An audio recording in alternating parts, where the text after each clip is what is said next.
jest niebezpiecznie, tak wam powiem, jest niebezpiecznie. Jak widzicie tutaj na skraju, chodzimy tutaj po takim skraju. Ja tak podejdę, spróbuję wam to pokazać. O, tu jest pan Pikuś, ale z tej strony jest hardcore. I powiem wam szczerze, że nawet aż boję się podejść. Patrzcie się, jak jest wysoko. No, masakra! Nie, dobra, nie świruję, bo o, zobaczcie, tam jest Adrianka, a potem będę miał przejebane. Potem będę miał przewalone za takie akcje. No i Madera to jest jak Norwegia, jeden wielki widok w każdym miejscu, że tak powiem. Fajne, spektakularne widoki. Nam jakoś dziwnie, a właśnie nie wiem czy wiecie, prześladuje mnie cały czas słońce i jak byliśmy w Norwegii, miałem tylko jedne krótkie spodenki, bo liczyłem na deszcz. No to identyczną sytuację mam tutaj na Maderze, nawet chmurki nie ma. Teraz właśnie Julka podpowiedziała, że ta faro, tak? Faro? No, latarnia, nie? A, latarnia. Dobra, faro, czyli po portugalsku latarnia. Tam właśnie byliśmy wczoraj wieczorem na zachód słońca. Dotarliśmy do następnej atrakcji, mega spektakularnej, ale dobra, idę wam już pokazać, bo tu jest kolejka, pewno my sobie zaraz tą kolejkę też staniemy. Jak już wiecie, jesteśmy na tym najbardziej stromym zjeździe kolejką w dół. Na tym najbardziej możliwym stromym zjeździe. Zobaczcie. Oj kurczę, tu nawet nie widać. Ja będę musiał chyba wysunąć tego kijka. Czekajcie, wysunę kijka tak najbardziej jak się da i zobaczymy. Czy widzicie to? Tamten mały punkcik na samym dole. No, będziemy tam jechać tą kolejką. A do kolejki ile chodzi? Raz, dwa, trzy, cztery, pięć, sześć. Sześć osób. Spoko, to za jakieś pół godzinki my się załapiemy. Sarah, will you listen to me? No, listen, it's my house. It is my... No, you can't talk, just put the phone. Listen. Put the phone. Firstly, Put the phone. the house that Dringa lives in belongs to her. If she wants to bring a pret from South Africa Yes. and put the pret living in her house, it's her opinion. No. She was drunk out of her mind. Yes. What passed up? Sandra, you irritated me because you are the first one to judge everybody and now you want to do the same. Where is that? Okay, so let people. So what about me 6 years ago when I had to go to court? Because my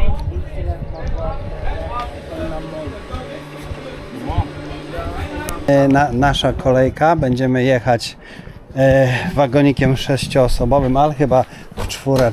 No i już wam mówię, 5 euro tam i z powrotem bilecik. Tu chodź u mnie. Nie, ja wolę. Dobrze. O, chodź tu.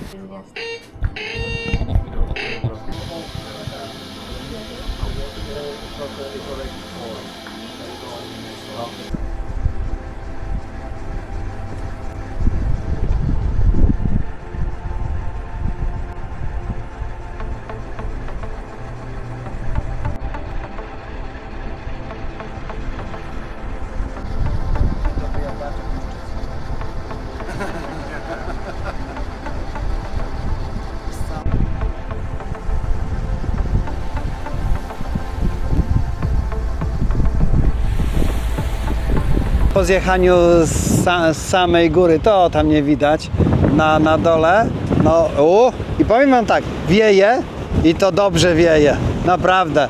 Jakbym tak puścił czapkę, to czapka leci z wiaterkiem, ale to zaraz zobaczycie tutaj, bo będzie widać. Adrianka teraz robi fotostopik. Adrianka przywiozła ze sobą nadwornych fotografów. Julka jest po specjalnej szkole filmowej i fotograficznej, więc stąd Adrianka ma takie perfekcyjne zdjęcia. Ogólnie tak wygląda na dole. Jest to jakaś opuszczona plantacja trzciny cukrowej. Ale tu jest tak zabawne, bo tutaj jest restauracyjka w tym miejscu. Byliśmy tam przez chwilę, ale postanowiliśmy, że usiądziemy jednak na górze. Żar z nieba jest okrutny. O, w sumie tam jest ścieżka. Tamtędy też można iść. Czyli tu się po prostu obchodzi dookoła. Teraz dopiero jak ich widzę, to dopiero widzę, że to można wszystko obejść dookoła, bo to tak naprawdę zwiedza się tą plantację, a w niektórych domkach można sobie nawet pospać albo wynająć na bookingu. No, nasz wagonik już zjeżdża. My jesteśmy tutaj w kolejce, więc zaraz będziemy na samej górze.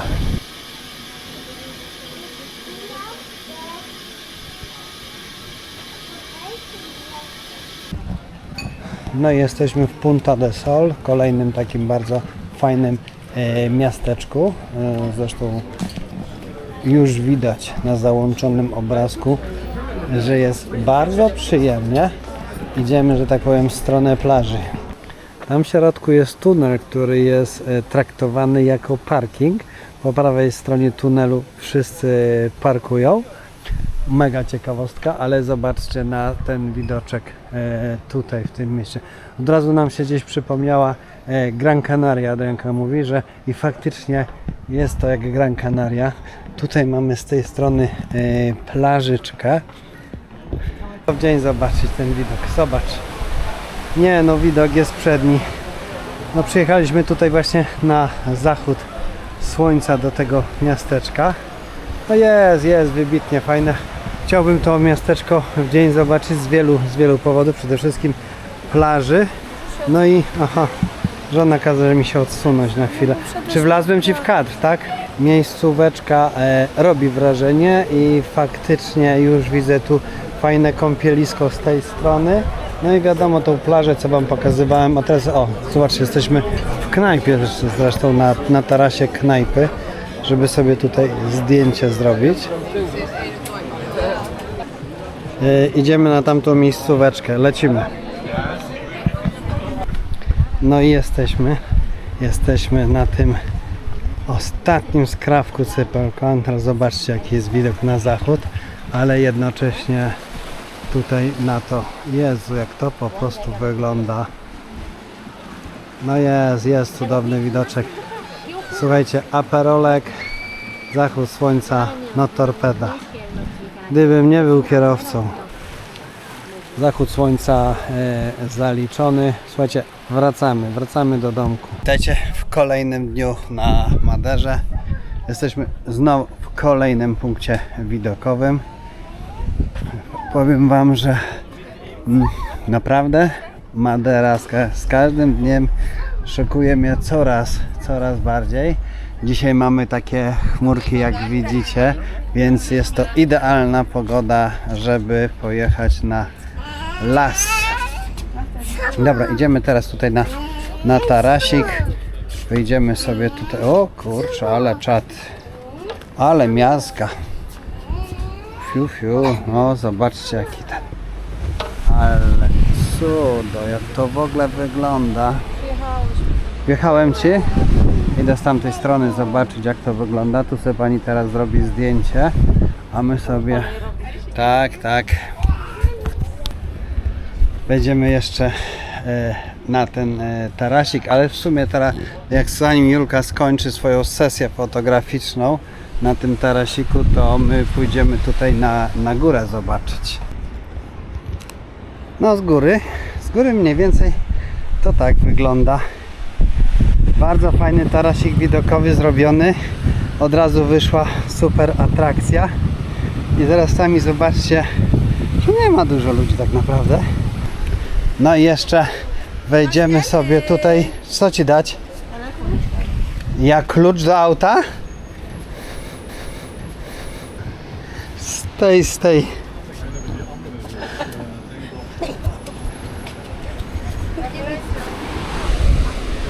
Jest sztos. Dobra, lecimy na następną atrakcję. No i przyjechaliśmy na następną, że tak powiem, atrakcję. Jak widzicie, mnóstwo ludzi tutaj jest na tej atrakcji, ale dlatego, że jest to ten bardzo dobrze wam znany Las Wawrzynowy. Bardzo fajna taka wycieczka na crossowych rowerkach. Mają tu taką elegancką trasę, ale słuchajcie, zobaczcie, 44 kamperską. Zastanawiałem się, czy na Maderze można przyjechać kamperem. I uwaga, nie kamperem nie można przyjechać.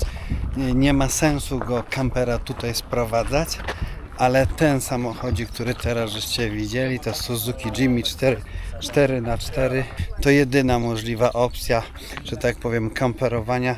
Wypożyczyć sobie tutaj na miejscu i faktycznie jak ktoś lubi, że tak powiem, w namiociku na samochodzie, to ten van life, to tak, jak najbardziej tak. Jak widzicie, na tej atrakcji akurat są mega tłumy.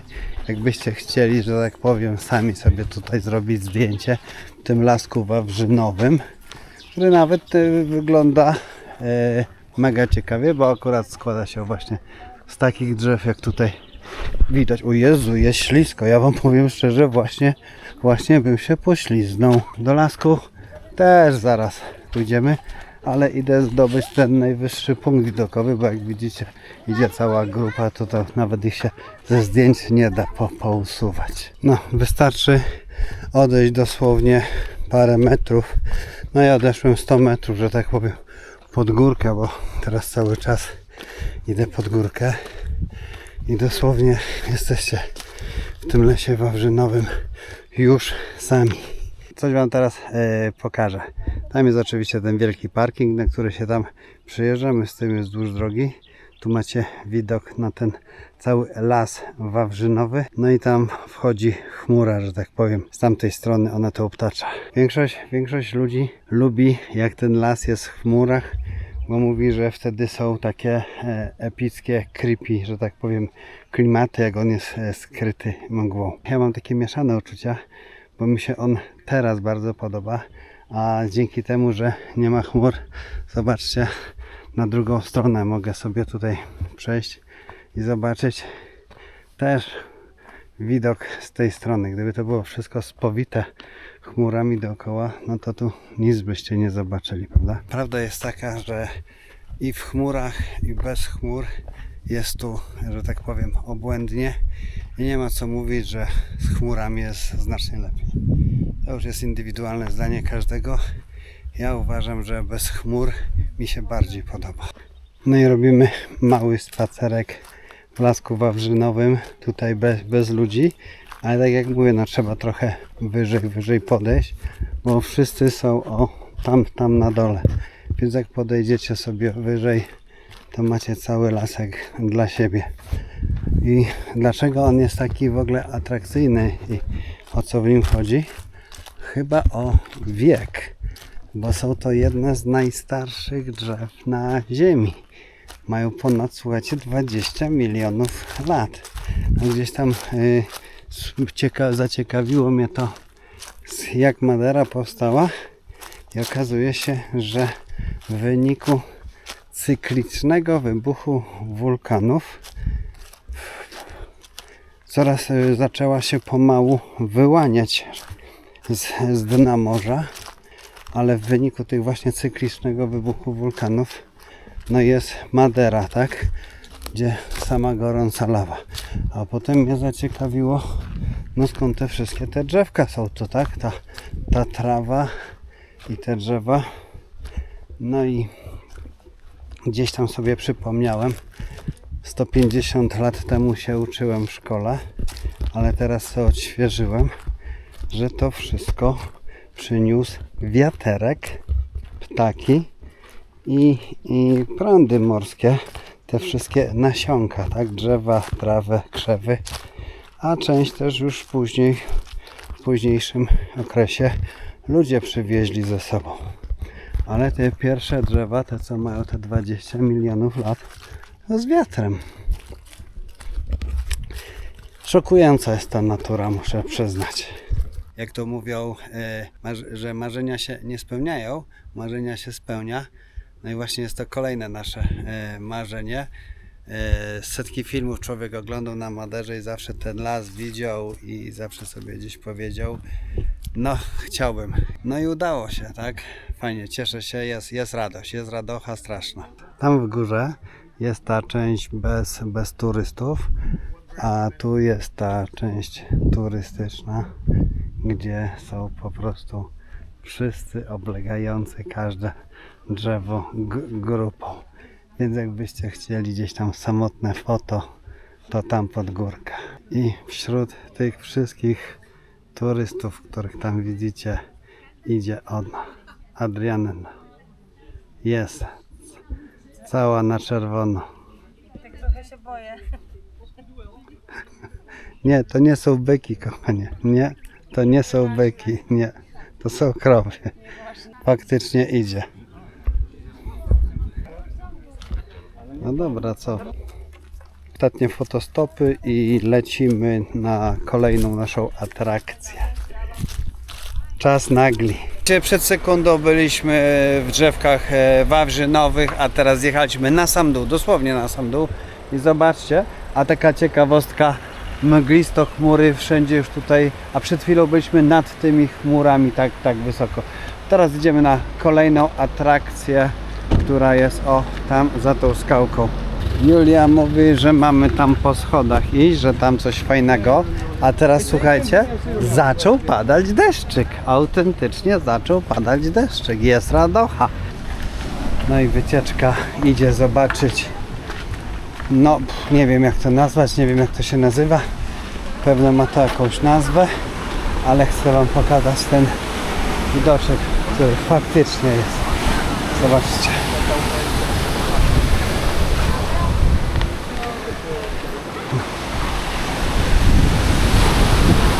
Robi wrażenie, prawda? No robi wrażenie.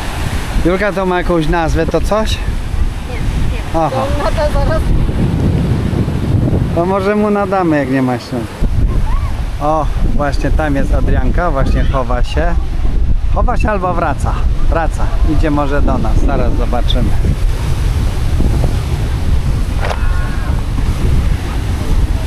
No. Powiem tak, te plaże, które tutaj są, to nie są, że tak powiem, takie do leżakowania, ale do oglądania jak najbardziej, co tu się dzieje. Robi to wrażenie. Mamy dzisiaj mleko na niebie. Całe, ale to zobaczymy, bo tutaj na Maderze to jest właśnie tak, że tak jest oznaczona słoneczna pogoda, czyli słońce za chmurkami. Tak nam pogoda mówi. Na razie są tylko chmurki, słońca nie widzimy, ale słuchajcie, jest 23 stopnie, dzisiaj moja ulubiona temperatura. I właśnie my się żegnamy z naszym, że tak powiem, domkiem, mieszkaniem i lecimy do następnego. Ale zanim polecimy do następnego, bo to jest tak, wyprowadzamy się zawsze o 11, a z reguły o 16 jest zawsze wjazd na chatę, więc sami widzicie, że jest 5 godzin różnicy. No i żeby nie czekać z tego tytułu, to robi się jakieś atrakcje. A my jak zawsze coś tam mamy przygotowane, bo na Maderze naprawdę przez 2 tygodnie jest to robić. Przez 2 tygodnie jest to robić, a ja bym chciał być tutaj miesiąc i już tam snujemy takie plany, że tak powiem, żeby tutaj na miesiąc gdzieś sobie wynająć chałupę, ale zobaczymy. Na razie zobaczymy, jak to będzie ta pierwsza Madera. Na tej tablicy jest pokazana dosłownie cała Madera. Wszyscy piją espresso lub podwójne espresso i do tego jest to przepyszne ciasteczko i to jest u nich takie śniadanie szybkie. Ewentualnie jeszcze są te chlebki w 3 rodzajach. Chlebek jest z masłem czosnkowym, potem z szyneczką i z bekonem, no i ten napój brisa, tak? To jest dosłownie cała Madera tutaj na tym pokazano. To, co wam przed chwilą pokazywałem, espresso z tym ciasteczkiem, ciasto francuskie z budyniem w środku i przepyszne espresso i mamy takie maderskie śniadanko. Słuchajcie, kawka wypita, a teraz idziemy do kolejnej atrakcji na Maderze, a raczej kolejny taki fotostopik. Powiem wam, Czy na Maderze jest dużo ludzi? na kolejny taki fotostopik. Właśnie już wam go pokażę. O, tak on tu wygląda. To są na pewno znane wszystkim kolorowe domki. Klasyczne miejsce dla fotostopika. Tutaj niewielka kolejka do zdjęcia. Oczywiście na pocztówce wszystkie te domki są. Przejdziemy się, że tak powiem. Zobaczymy, co tu jeszcze jest. Coś wam teraz pokażę. Takie małe przekłamanie. Zobaczcie, zresztą ja to wyświetlę wam tu zdjęcie. Tak wyglądają te domki, a tak wyglądały oryginały.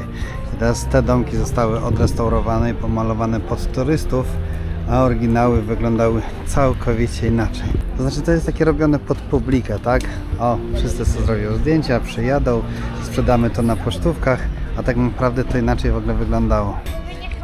Strasznie lubimy te takie miejskie bazary, gdzie rolnicy sobie sprzedają te oryginalne owoce i faktycznie w przeciwieństwie do Funchal można tu sobie kupić dużo taniej, takie dosyć oryginalne owoce, przepyszne bananki i te ich maderskie bananki, bo jak wiecie, Madera słynie z bananów, trzciny cukrowej i winogron.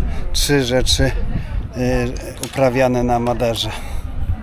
Wylądowaliśmy na parkingu i idziemy dzisiaj na pierwszy nasz hiking na Maderze.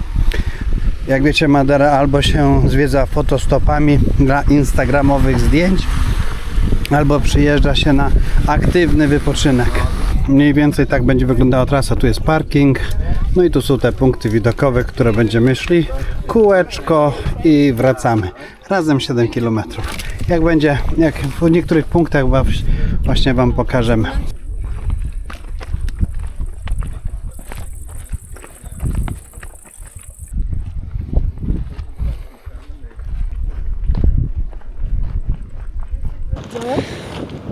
Czemu ty się nie odzywasz w ogóle?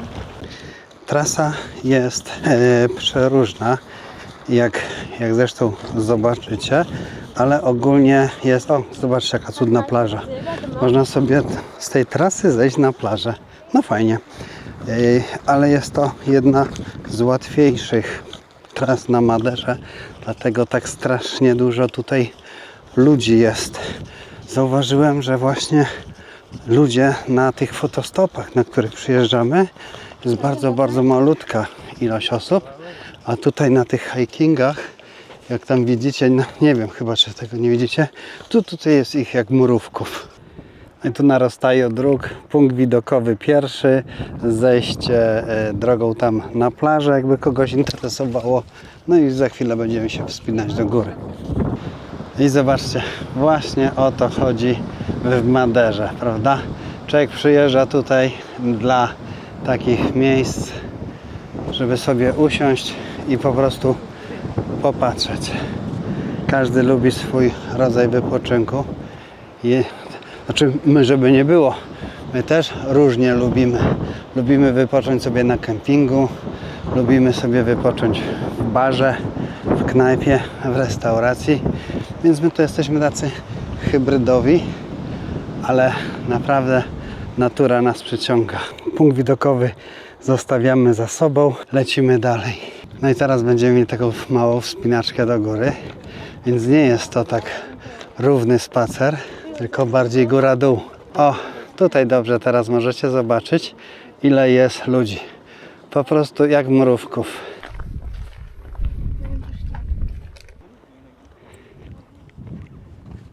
Chodzi się tutaj góra-dół, góra-dół, góra-dół.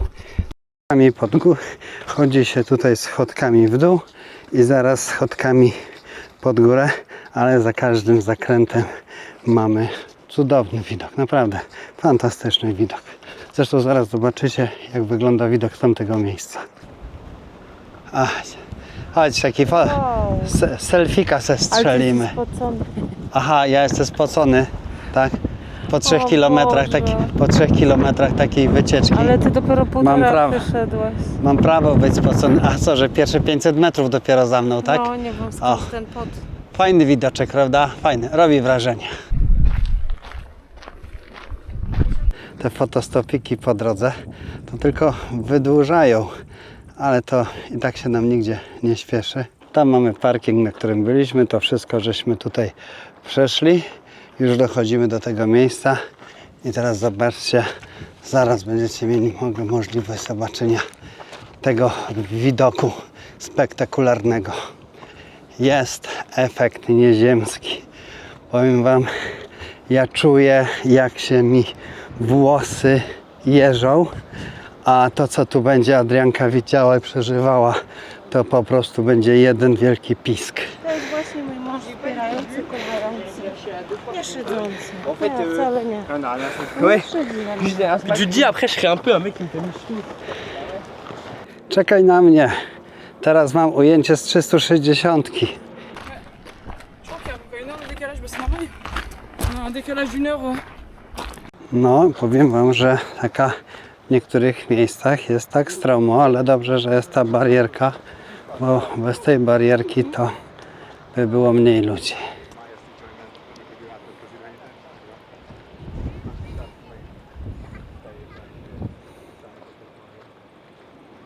Czego tam pisze Sardynia? Ej. Casa do Sardynia. Sardynia. Bardzo dziwne, ale już mi się podoba. To, co mnie zaskoczyło, że w tamtym miejscu jest knajpa, restauracja, bar. Ja jestem w ogóle pod wrażeniem.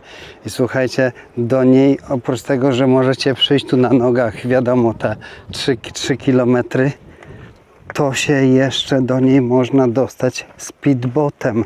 No to jest po prostu już naprawdę sztosik. Speedbotem przyjechać do knajpy, posiedzieć sobie na piwku i potem speedbotem wrócić. O, nieźle sobie to wymyślili. No i po 3 kilometrach jest oaza. Ja już rozumiem, co czują ludzie na pustyni, jak zobaczą oazę i usłyszą taką puszeczkę, taką cst. Strona wygląda jak prawdziwa oaza, autentycznie. Nieźle. Jesteśmy na prawdziwej oazie.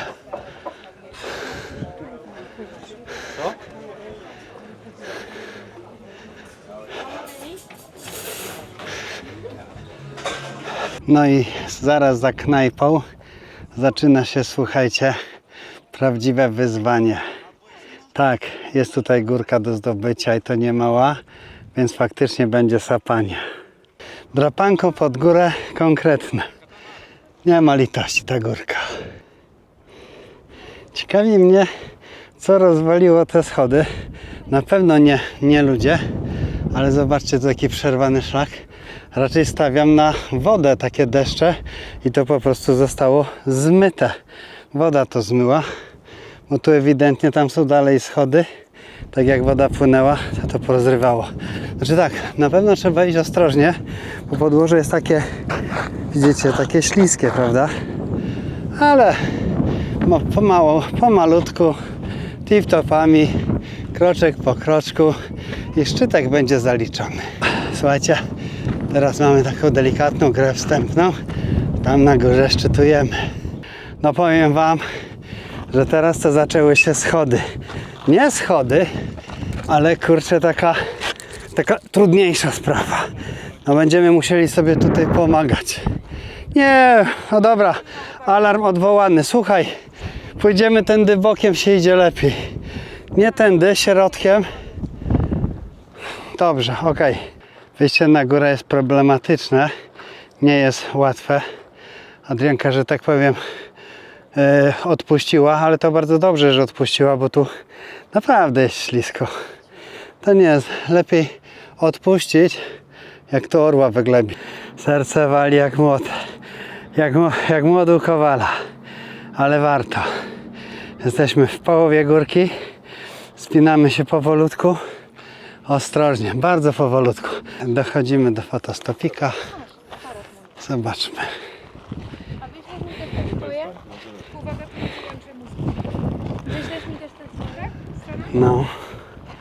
No jest. Taka Islandia. Byłem na Islandii, to wiem. Widziałem, to wiem, ale jest tutaj. No kurczę, tam jest latarnia. Teraz dopiero zobaczyłem. No i przed nami ostatnie podejście. Będziemy mieli finał. No, powiem wam, robi to robotę. Jak widzicie, jesteśmy. Mamy to. Mamy to. Ale jest obłędnie. No muszę powiedzieć. Ale jest radocha straszna, ja wam powiem. Jest straszna radocha. Jak się jest na takim szczycie. Było tyle drapanka i takie efekty. Teraz zobaczcie ten widok za mną. No jest po prostu efekt, prawda? Zapiera to dech w piersiach. Ja się cieszę, że nie ma słońca, powiem wam. Spaliłoby mnie słoneczko. Pamiątkowe selfie, odpoczynek.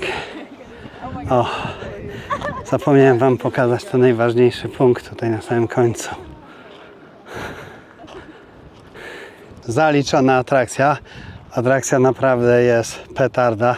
Ja już teraz się nie dziwię, dlaczego tu było takie mnóstwo ludzi, ale cieszę się, że nie wszyscy dotarli do tego miejsca, w którym jesteśmy tutaj, bo tu by się wszyscy nie zmieścili.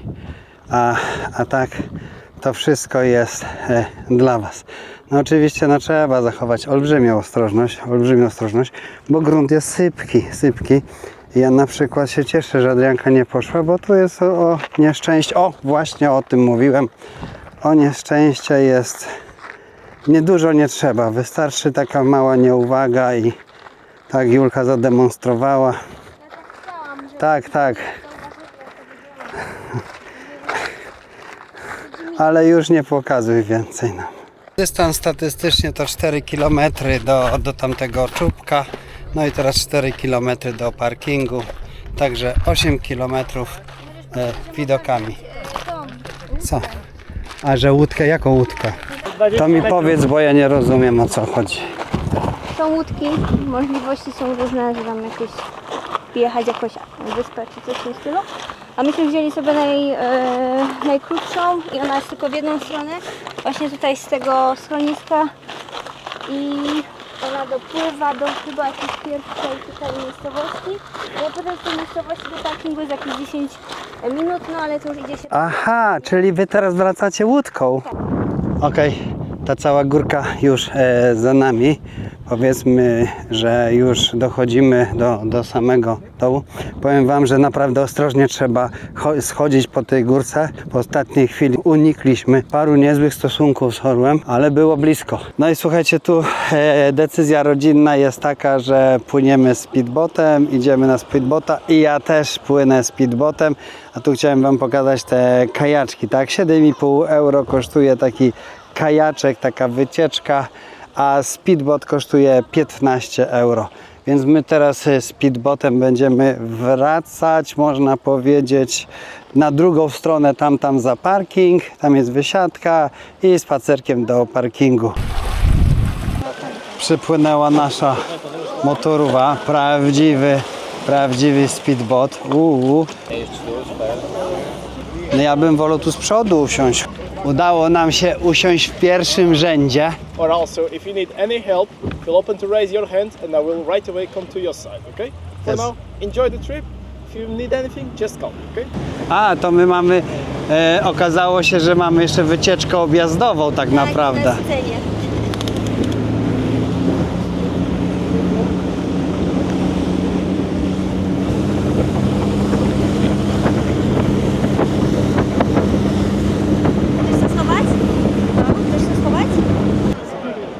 Słuchajcie, mamy tutaj Elephant Rock.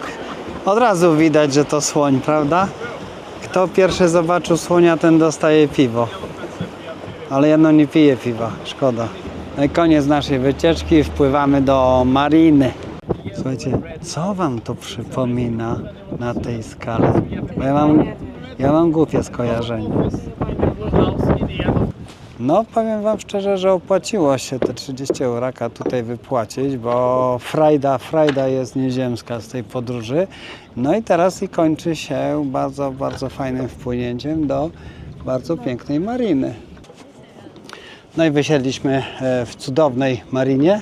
Jak wam mówiłem, frajda była nieziemska i naprawdę opłaciło się 30 euro za 2 osoby, czyli 15 euraka za osobę. Taka przejażdżka. A tam jechaliśmy z 15 minut. No a teraz idziemy do samochodu. W sumie mamy stąd kilometr jeszcze spacerku. To nie jest tak źle. Kończymy naszą dzisiejszą aktywność. Zbieramy się do nowej chałupy, bo jak wiecie, tamtą dzisiaj żeśmy oddali, więc przesiadka na nową, że tak powiem, na nową kwaterę. No i jesteśmy na nowej miejscówce. Ja wam ją pokażę. Tym razem mieszkamy w takim domku. Mega wysoko. Mamy nawet tutaj własny, że tak powiem, podjazd na nasz samochód z wypożyczalni. Zobaczcie, to jest tak boczkiem widać. Znaczy chodzi o to, jak jesteśmy wysoko. No i to wszystko tutaj jest nasze, tak? Mamy tutaj taki stoliczek. Tutaj jest taki kącik gospodarczy, można powiedzieć, praleczka i do zmywarka, ale ja już się cieszę. Dlaczego? Dlatego, że tutaj buty będzie można umyć i tutaj jest boiler, ok, ale deska do prasowania było. Tu będę mógł buty umyć, bo powiem wam, że zobaczcie, nasze buty są normalnie tragedia, tak? No i teraz zobaczcie, tak wygląda. Dobra, czekaj, światła. O, światła. Pozapalam światła, gdzie się da. Wow! Z takich ciekawostek pani zostawiła nam w poczęstunku banany, bo wiadomo. I placka, pani placka upiekła. Tutaj mamy rozkładane łoże. A to co, przecież jest sypialnia. Stary tu będzie spać. A, stary tu będzie spać, dobra. Julka właśnie starego wyrzuciła z sypialni, więc salonik jest taki, słuchajcie, jest Wi-Fi. Dobra, idziemy pokazać wam łazieneczkę. Dobra, tu jest sypialenka jedna, duża, olbrzymia, małżeńska, z oknem, że tak powiem, wyjściem na taras. Teraz zobaczcie, bardzo ładna łazienka, olbrzymie lustro, przeolbrzymie, ja strasznie lubię te lustra. No i tradycyjny prysznic. Słuchajcie, wszystko nówka nieśmigane. Ja podejrzewam, że jeszcze kończyli ten remont przed naszym przyjściem. No, dobra, weszliśmy tutaj do sypialni, tak. No i tu jest druga sypialnia, jak widzicie. Proszę, duża, olbrzymia sypialenka, jasna, te roletki do góry się podnosi, wyjście na ten tarasik, który wam pokazywałem, z pięknym view, tak?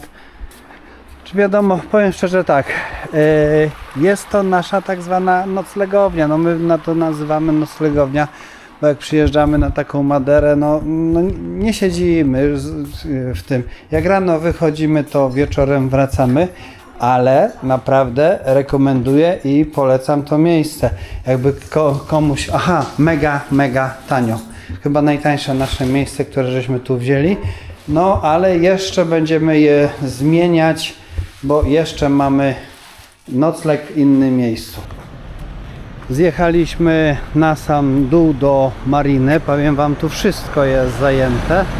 O, ale o tej porze normalnie, bo oni wszyscy przychodzą na kolację, tak jak my. Zobaczcie, tak właśnie wygląda ta marina. Takie luksury, prawda? I tam są restauracyjki, do których idziemy. Widzicie ten filmik teraz, co tu leci z tym jachtem. O, teraz zobaczcie, delfinki. Takie rzeczy to na kanale Jacaki Życie na Maxa.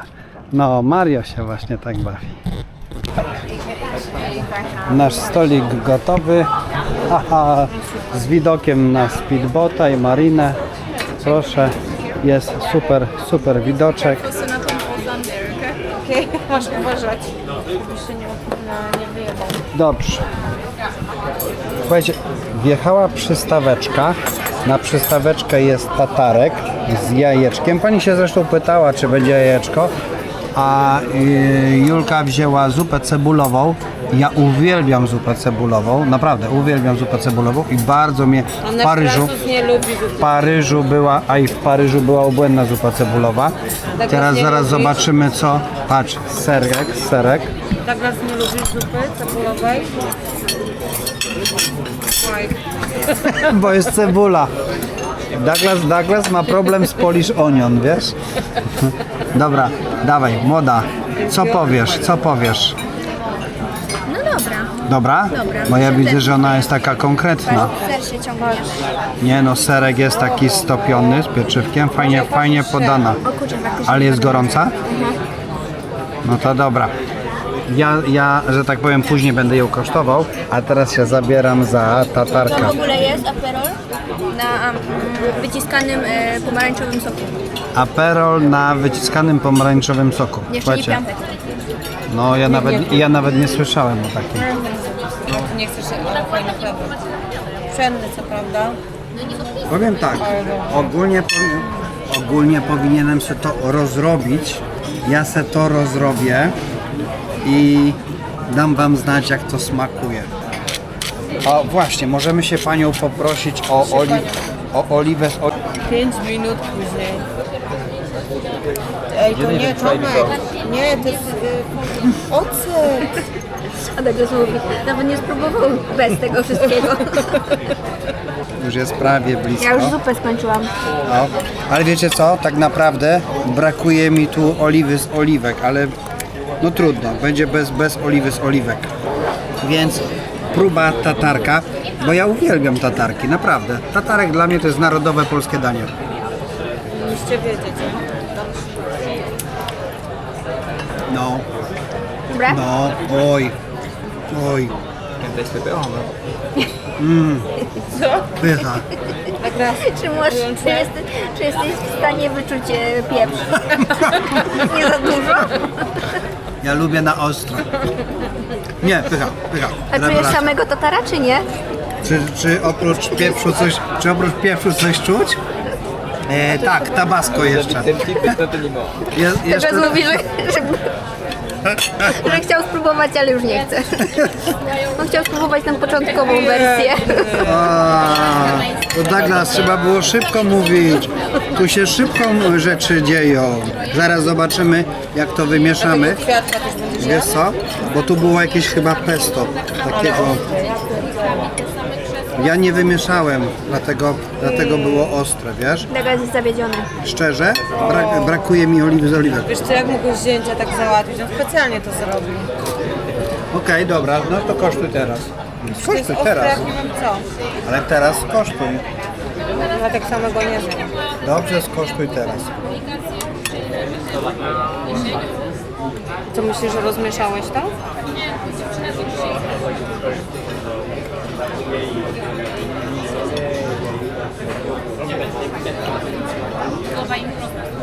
No. Ostre. Czyli nic innego nie czuć poza ostrością. Pieprz, czuć pieprz. Douglas, czy chcesz skosztować? Skosztuj. Kosztuj. Ja sobie wiem. Wow, Będzie piekło. szaleje. Ostre? Czekaj, jeszcze nie. No, a już takie łzy.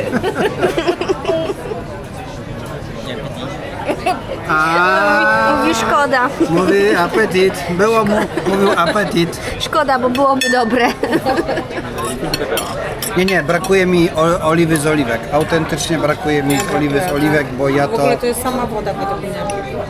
Nie ma w ogóle tłuszczu. Jest okej? Nie, mówi, mogłoby być dobre. Mówi, że mogło być dobre, gdyby nie ten pieprz. Tak. Wjechała rybka szpada. Powiem wam tak, niestety jest mega ciemno. Pork? Jest pork. No i teraz ja mam porka. Wzięliście to samo? Nie. Ja mam porka, a Douglas też ma jakieś mięsko. Kawał mięcha. Tu mamy dorada. Szpada, bardzo ładnie wygląda szpada. U Adrianki też szpada. Dobra, okej, no to duży kawał tej szpady. Ciekawe ile małości. No dobrze, a ja mam porka. Zjedzone, pojedzone, jest nocka. Ja nie lubię w nocy nagrywać, jak wiecie, bo ta kamera nie daje radę. Zapłaciliśmy 110 euro za 4 osoby. Nie jest drogo. Jest normalnie, jak nad polskim morzem, ceny jak nad polskim morzem, a tym bardziej, że jesteśmy w takich kawiarniach, takich już powiedzmy lepszych, tak? Bo na Maderze jak ktoś chce tanio zjeść, to bez problemu zje tanie jak w Polsce.